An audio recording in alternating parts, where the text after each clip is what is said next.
5a/3 என்ற தூரத்தில் தான் அலைவு மையம் பெறப்படும். இந்த 5a/3 தூரம் வந்து இந்த மாதிரி ஒரு இடத்துல இருக்கும். சரி, அடுத்தது வீச்சம் கேட்டிருக்கிறாங்க. வீச்சத்தை காணும்.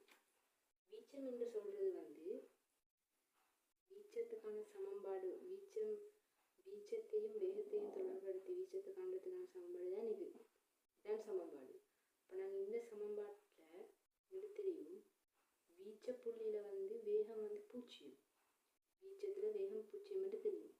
ஆகவே வீச்சத்துல வேகம் 0 என்று சொல்றதால வீச்சத்துல வீச்சம் தானே காண வேணும். அப்போ வீச்சத்துல வந்து v வந்து 0, v 0ன்றதால a வர்க்கம் மைனஸ் எக்ஸ் வர்க்கம் என்றது 0. நான் எக்ஸை கண்டால் எனக்கு வீச்சத்தை காணலாம், அது a காணலாம். இதுதான் வீச்சம். அப்போ எக்ஸ்ன்னு சொல்றது இப்போ இந்த சமன்பாட்டில் எங்களுக்கு v என்னன்னு தெரியும், வேகம் ஒமேகா தெரியும். இது வந்து வீச்சம், இதுதான் வீச்சம். இந்த எக்ஸ்ன்னு சொல்றது என்னன்னா அலைவு மையத்திலிருந்து, எக்ஸ்ன்னு சொல்றது அலைவு மையத்திலிருந்து கணநிலை ஓய்வுதானம். கணநிலை ஓய்வுதானம் எங்க இந்த சந்தர்ப்பத்தில் இந்த கேள்வியில் கணநிலை ஓய்வுதானம் எங்க இது, இதுதான் கணநிலை ஓய்வுதானம். அப்போ அலைவு மையத்திலிருந்து கணநிலை ஓய்வுதானத்துக்குள்ள தூரம் தான் வீச்சம். இந்த எக்ஸ்ன்னு சொல்றது, இந்த எக்ஸ்ன்னு சொல்றது வீச்சம், வீச்சம் என்று சொல்றது. இந்த எக்ஸ் தான் வீச்சம். அப்போ வீச்சம் என்று சொல்றது அலைவு மையத்திலிருந்து கணநிலை ஓய்வுதானத்துக்குள்ள தூரம்.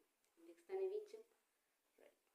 கணநிலை ஓய்வுதானத்துக்குள்ள தூரம், கணநிலை ஓய்வுதானத்துக்குள்ள தூரம் பார்க்கறது எங்களுக்கு தெரியும். நாங்கள் ஏற்கனவே கண்டு வச்சோம்.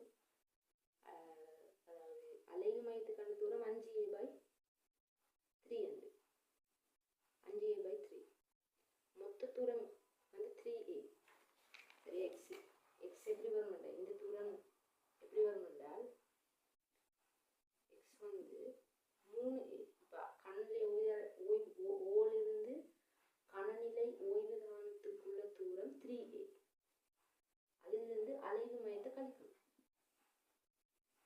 கழிச்சா வரும் எங்களுக்கு 4a/3. இந்த எக்ஸ் தான் என்னது a வர்க்கம் சமன் எக்ஸ் வர்க்கம், அதாவது இருந்து எக்ஸ் வர்க்கம். ஆகவே a வந்து எக்ஸ் தான் என்னது 4a/3. இதுதான் வீச்சு, இதுதான் வீச்சமாக இருக்கும். அடுத்தது ஆவர்த்தன காலம். ஆவர்த்தன காலத்துக்குரிய சமன்பாடு எங்களுக்கு தெரியும். ஆவர்த்தன காலத்துக்குரிய சமன்பாடு நாங்கள் ஆவர்த்தன காலத்துக்கு எவிடென்டியாக தானே குறிப்போம். ஆவர்த்தன காலம் அதுக்குரிய சமன்பாடு 2π ஒமேகா.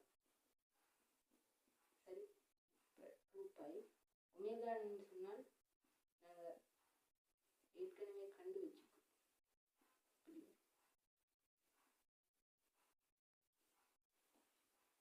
ஆகவே ஆவர்த்தன காலம் இதுதான் ஆவர்த்தன காலம்.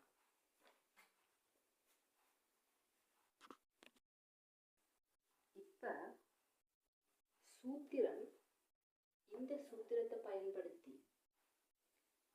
இவ்வாறு இந்த சூத்திரத்தை பயன்படுத்தி பிஎல் உயர்ந்தபட்ச கதியை காண்க.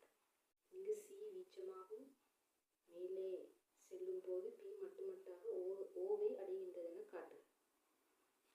சரி, பி இது உயர்ந்தபட்ச கதி.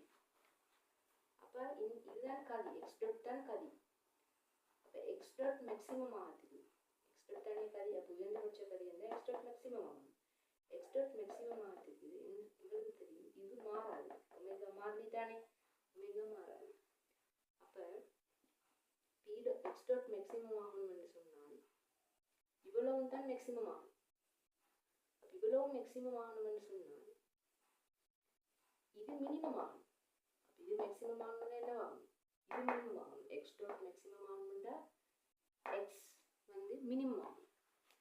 அப்ப எக்ஸ் டாட் மேக்ஸிமம் ஆகணும் என்றால் எக்ஸ் மினிமம் ஆகணும். எக்ஸ் மினிமம் ஆகும். எக்ஸ் மினிமம் பெருமானம் 0 பூஜ்ஜியமாகணும். பூஜ்ஜியமாகணும் கதி வந்து உயர்ந்தபட்சமாக இருக்கும்போது. அப்போ எக்ஸ் பூஜ்ஜியமாகினால்